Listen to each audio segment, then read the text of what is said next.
કેમ છો મિત્રો? નમસ્કાર. હવે તમે મારી પાછળ બોર્ડ ઉપર જોઈ રહ્યા છો ક્યુબ હાઈવે ટ્રસ્ટ ઇન્વિન્ટ આઈપીઓ આવી રહ્યો છે, બરાબર છે.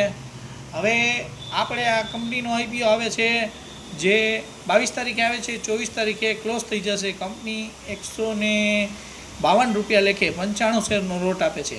હવે આ એક એવો આઈપીઓ છે જેને ફિક્સ ઇન્કમ જોતી હોય, માનો કે રિટર્ન જોતું હોય, એટલે કે આની અંદર છે લિસ્ટિંગ ગેઇનની આશા ઓછી રહી, પણ આની અંદર છે ને તમને ડિવિડન્ડ આવક મળી રાખે. આ રીતની કંપનીનો આઈપીઓ આવે છે, બરાબર છે.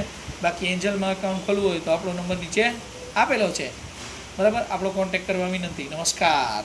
અને બીજું, investment subject to market risk. હવે આપણે કંપનીની વાત કરી તો કંપની છે આ ટોલ પ્લાઝામાંથી જે આવક થતી હોય, રોડ, રસ્તા, ઇન્ફ્રાસ્ટ્રક્ચર જે નેશનલ હાઈવે બનાવે છે એમાં કામ